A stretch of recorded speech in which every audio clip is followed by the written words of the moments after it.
Hello, you listen to Count Richard von Coudenhove Kalergi.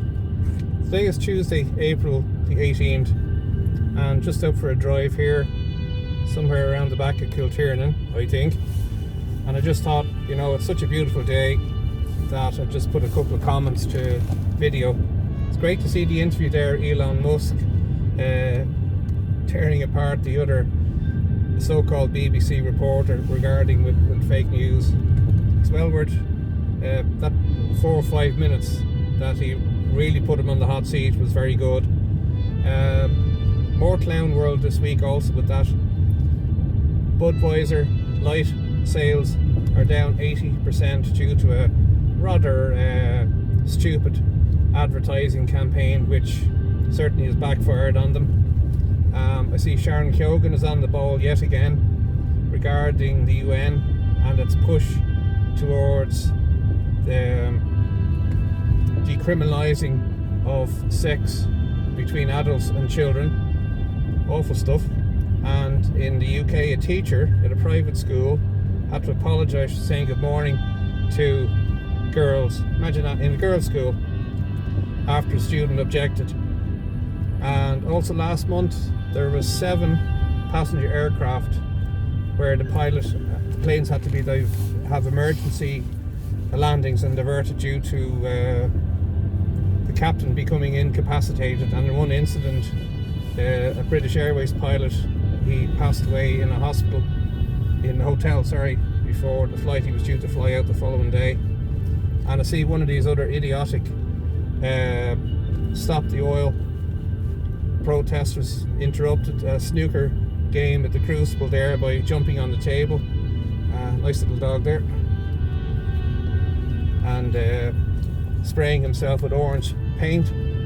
And I'd be very mindful to know that these clowns, did you realise the percentage of CO2 in the atmosphere is actually 0.4%? And of that 0.4%, only 4% is man-made. The rest is naturally occurring in nature, especially with water vapour. And also, if you go back in time, the optimum level for CO2 for plants is actually 1400 parts per million. Now we're at the moment of breathing in anywhere in the region of 400 parts per million, and anything below 200 parts per million would actually cause plants to starve, and then we really know what a famine is.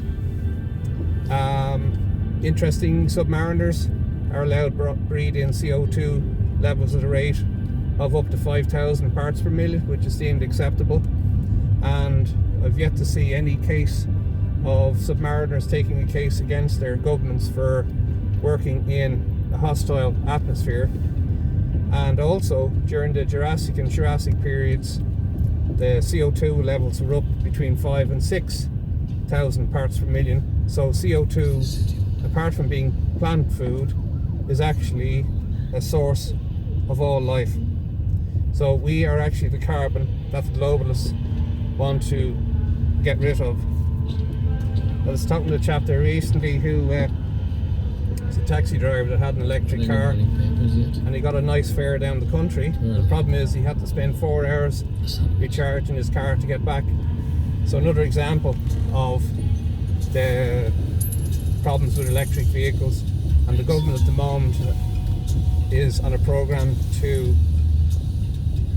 encourage taxi drivers to upgrade their vehicles, and they're offering them a €25,000 grant. Imagine that, €25,000 per car.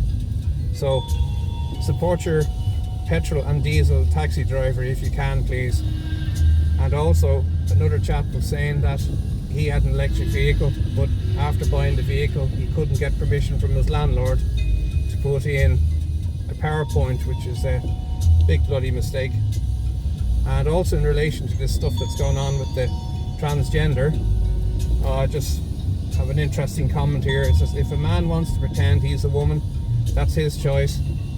If a man wants us to pretend that he's a woman, that should be our choice. And just also as well, the Charlemagne Prize is coming up again, and it was first introduced in 1952 by Count Richard von Coudenhove Kalergi, who actually awarded it to himself. And recipients have included Pat Cox, the Pope, Ursula von der Leyen, and it's given to people who are defending European values, inverted commas. Peter Sutherland gave a speech in the House of Lords. I was looking for that the other day, talking about the hegemony of Europe, and that video is actually gone. So there are a couple of comments which are my own, and I'll just end with a little comment here. If a state is governed by the principles of reason and prosperity, and misery are a subject of shame.